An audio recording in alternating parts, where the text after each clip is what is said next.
and breathe. So here we are, 12 episodes done and dusted. If you've been with me through the whole series, firstly, thank you. I really do appreciate you spending time with me. Hopefully you found it all useful, and if you have watched all 12 episodes, that tells me something really important about you. You cared about your photography, you cared about improving, and you cared about doing this properly. So this bonus episode is all about staying inspired as a photographer, why we sometimes have our ups and downs, and how to maintain that creativity.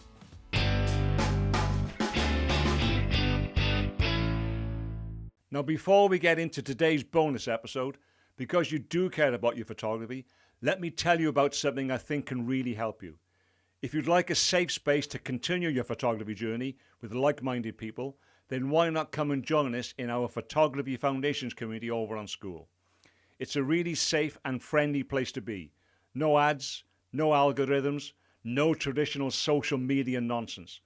Just photographers from all around the world who are learning, practicing, sharing and supporting each other. We have an active forum where members post their images, ask questions and share ideas. There's a classroom with structured learning and feedback sessions. A members map so you can see who is near you, and regular challenges and discussions to keep your photography moving forward. So if that sounds like your kind of thing, the link is in the description, or you can use the QR code on the screen. We would absolutely love to see you there. Okay, with that said, let's get into today's bonus episode. Because today I want to talk about something that's just as important as technique, and that is, how do you stay inspired through all the creative ups and downs? Let me tell you about something that every photographer experiences at some point. You will go through phases. It's downright inevitable. Phases where everything feels exciting. You pick up your camera and ideas are everywhere. The light looks absolutely amazing. Every walk feels like a photo opportunity. But then there's the other times. You go out with the camera and nothing really happens. The photos feel, well, just a little bit ordinary. You look at the back of the camera and you think, I'm not so sure about that one. And sometimes you even start questioning yourself. Am I actually getting any better?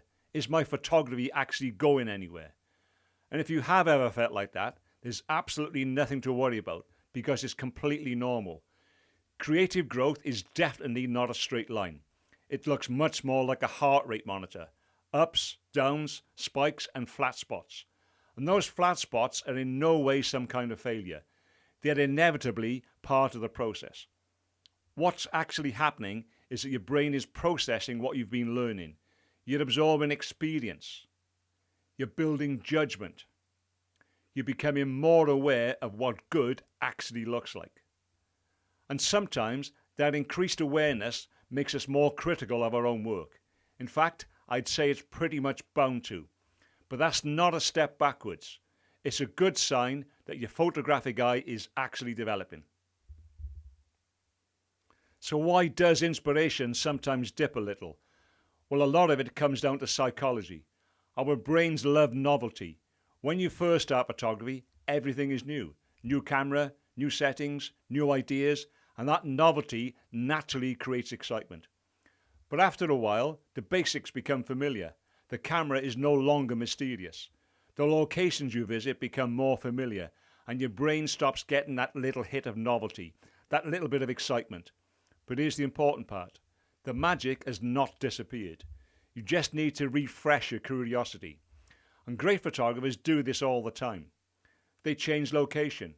They maybe try a different lens. They shoot at different times of day. They give themselves a theme. Or they simply slow down and start paying attention again. Inspiration is not something that randomly arrives. It's something you can reignite by simply changing your perspective. If there's one common trait that I see in great photographers, it's curiosity. They keep asking questions such as, what happens if I shoot this from a lower angle? What happens if I wait for that person to walk into the light? What happens if I shoot into the sun? What happens if I come back here at sunset? Curiosity turns photography into more of a discovery process, and discovery is where inspiration lives. When you're curious, you stop looking for perfect photos. Instead, you start looking for interesting possibilities, and that shift definitely helps keep you inspired. Another really simple but effective way to stay inspired is to give yourself small projects to work on. And I'm not talking about massive life goals and ambitions, like maybe holding your own exhibition, for example. For now, just small themes. The exhibitions can come when you're ready and if that's something you'd like to do. But simple small themes, for example, could be a week of photographing shadows, looking out for reflections in windows or people in window light, maybe patterns in nature, or it could be one street corner, one colour, or only black and white for a week. But I'm sure you know what I mean. When you limit yourself to a small idea, your brain starts searching more deeply, and limitation actually makes you more creative. You stop asking, what shall I photograph? And you start asking, how can I see this differently? And that's a really empowering shift in thinking. And speaking of mindset, I think this is really important too, especially in the fast scroll world of today's social media. Don't shoot for likes. Do not shoot for algorithms. And don't shoot for other people's expectations either, because that's impossible and a very frustrating task, which in the end will destroy your motivation. The master photographers of old we admire today were not chasing social media. They were following their own interests. They were following ideas. They were following their own way of seeing the world. And that is what gave their work character. And guess what? The successful, contemporary, modern photographers of today do exactly the same. So no coincidence there then. So shoot for your own curiosity first, your own preferences, and for your own reasons. Everything else is secondary.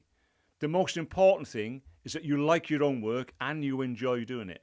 If someone else likes it, then great, all well and good. Anyway, what's the old saying? You can't please everyone, so you may as well please yourself. Now, I know I've mentioned it before, but it's worth repeating. Photo walks can really boost your inspiration. Going out with other photographers is incredibly powerful and motivating.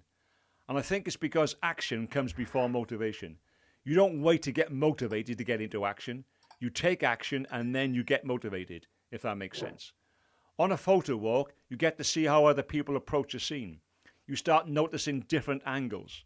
You think about different lens options. You think about using different techniques. And you pick up little ideas and gems of information along the way. Even the random conversations can trigger new ways of thinking. And then there's photography road trips, which are like photo walks on steroids. Some of my absolute favourite memories involve heading out with good friends, cameras in hand, no pressure, just exploring places, light and opportunities together. And not only that, as well as the memories and friendship, some of my best work has come as a result of staying away from home for a day or two on a road trip. Those experiences definitely stay with you. And when I look at the images from those trips, my memory is instantly transported back to when we were there. The sounds, the smells, the laughs and jokes, and the cafes and all the places we went to. It's a bit like listening to a favourite old song. You're instantly transported back in time. By the way, why is it I can remember song lyrics from 40 years ago, but I sometimes can't remember what I had for breakfast? Is it just me? Anyway, photography is not just about the images. It's also about the moments, the laughs, and the people you share them with. I'll share more about a particular road trip with you in another video, so be sure to look out for that. So have you ever been on a photography road trip with mates? What do you think of them? Am I right? I'd love to see your comments. I read and respond to everyone. One of the beautiful things I love about photography is that you'll never finish learning. And when there's always something new to learn, it definitely learns to maintain your motivation.